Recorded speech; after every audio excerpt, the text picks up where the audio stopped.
Hi BookTube, this is Friday Reads.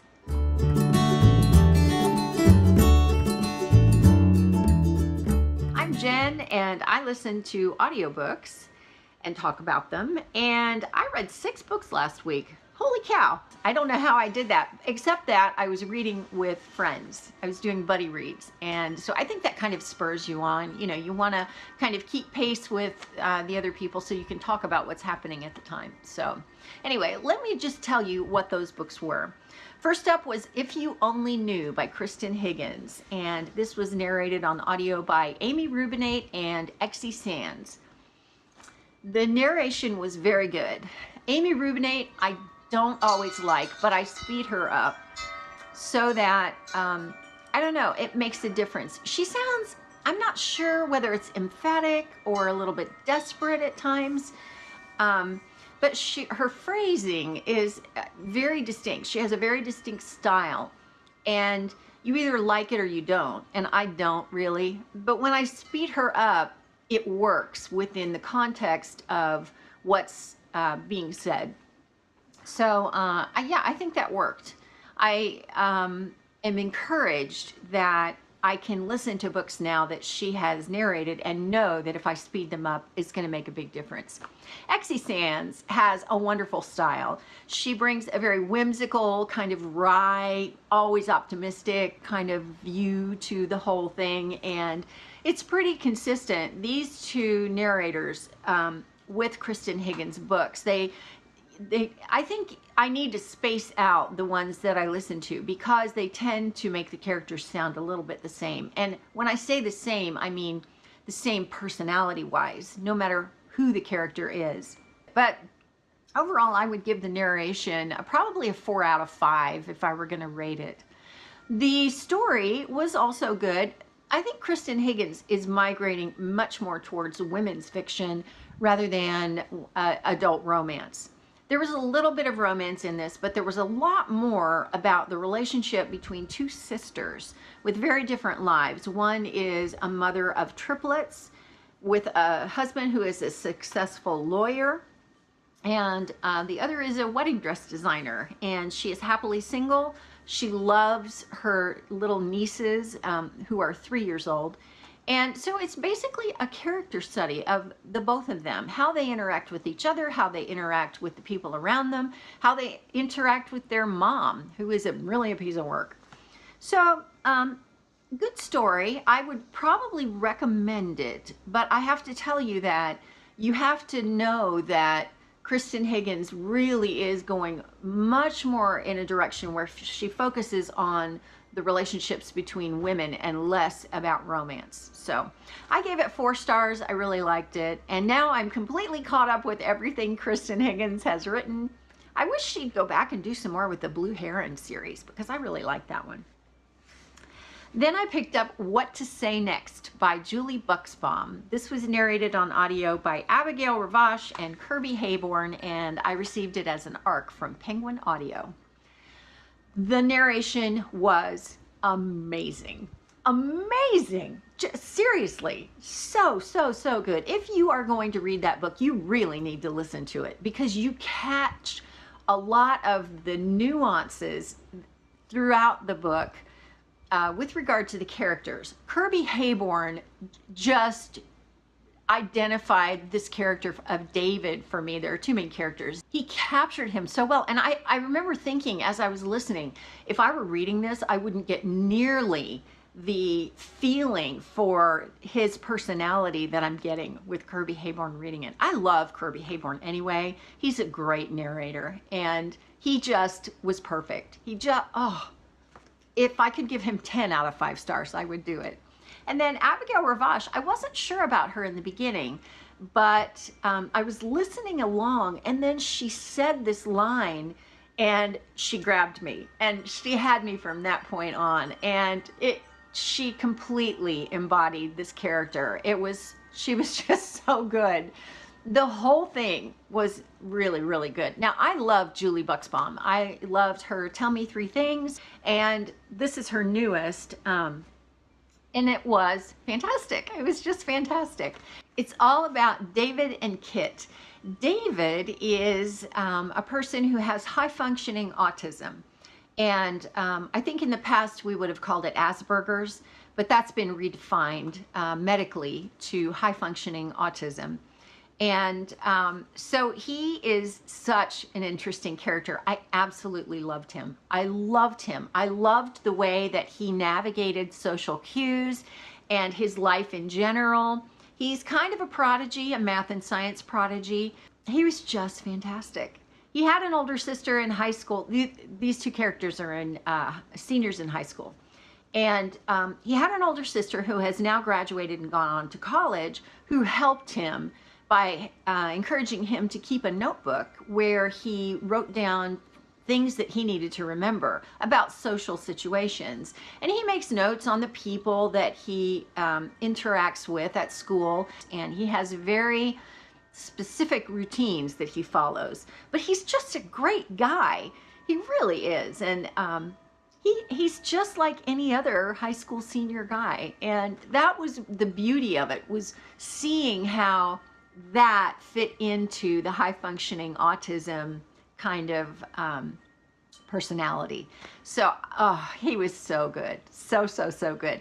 And then it's also about Kit. Now, Kit is dealing with the loss of her dad, who died in a car accident. And the book starts out when this has been 2 weeks, I think, since the accident. And so she's just trying to deal with that. And it's, how she does that, and then how she gets acquainted with David, and then they form a friendship, and it goes from there. Such a sweet story. I absolutely loved it. I gave it 5 stars. I would highly recommend it. And what I would recommend is, if you want to read this book, listen to it, because Kirby Hayborn was just, I know I keep saying this, but he just captured David so well. And like I say, as I was reading along or listening along, I thought, man, if I were reading this in print, I would never get the nuances and the feeling of David's personality. So, such a good book.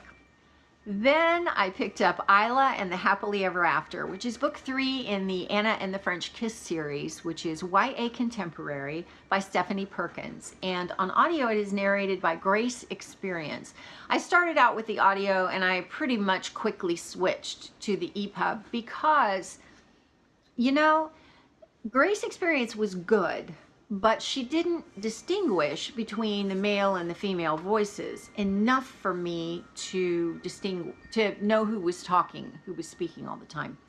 And I mean, you generally knew that, but I thought, I need to read this with my eyes, and I think it will go better.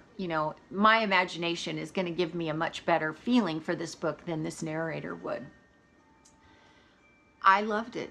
I couldn't believe that I loved this book. I did not like Anna and the French Kiss at all. It took me 2 tries to get through it. And when I was finished with it, I thought, good, I'm done. I don't have to read that again. So I just assumed that the whole series was like that.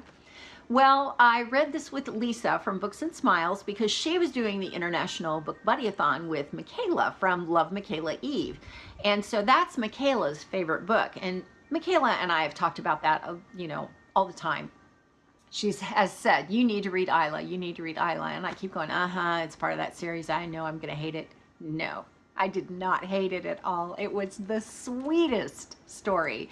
I love these 2 characters. So they're in school in Paris, and then they come home, and she lives in New York and he lives in DC. And so it was just the story of their romance. And the big conflict in the plot was him figuring out that he needed to get his act together, and what did he really want to do, and why was he behaving the way he was, and what, it wasn't really so much him coming to terms with some kind of like dysfunction in his family. It was really much more about him figuring himself out.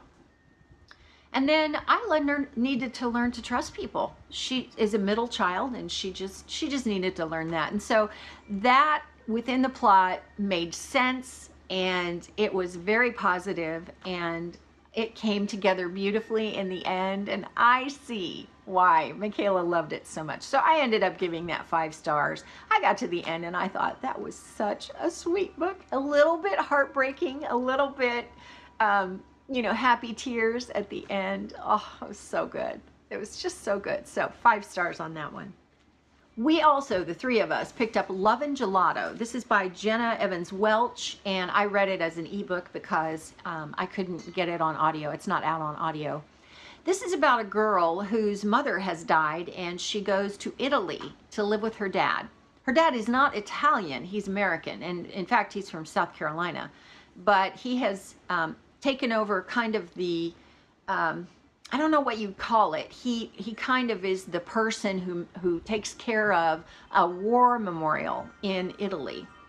And so it's just the story of her coming to grips with her mother's death. And then the plot kind of takes this crazy turn.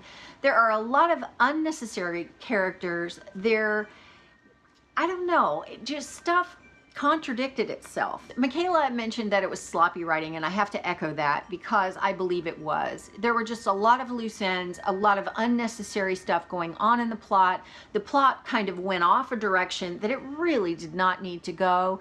Yeah, no. It was moderately entertaining, but I gave it like 2.5 stars. And, you know, I rounded it up to 3, but thinking about it now, I think I'm going to go back and round it down to 2. I think this author has some potential for YA contemporary, but I think she needs to work on her stories. She just needs, you know, people like this just need a good editor to say, yeah, no, at times, or you need to develop this more. Yeah, anyway, so then I picked up just quickly Otherwise Alone by Shea Savage. She wrote Transcendence, which is a book that I absolutely love. So this is about an assassin, and I think, to be honest, it was just kind of a waste of time. It's about this guy. He's out in the desert. He's a hitman, basically, for a mafia boss, and the mafia boss has not been happy with something that he did, so he exiles him to the Arizona desert, and he's been there for 3 months, and this girl comes walking, you know, up to his little shack or whatever it is. And so it just becomes that evening. I mean, the whole book, the whole story takes place over that evening. It's a pretty short book, but it's just them getting together and having sex. And this guy is pretty rough. And I thought, what was the point of that? And it is a series. This is the Evan Arden series. And so I read the synopsis on Goodreads for the succeeding books, and I thought, no, no. So yeah, it was kind of a waste of time. And I was really disappointed because I thought I would be able to expect more out of this author. I don't know. She's written a lot of stuff. So, you know, maybe Transcendence was really good and this is not so good. So, you know, that's true with any author. You don't always love everything they write. And then I just finished a book called Animate Me. It's not available on audio, and it was done by Ruth Clampett.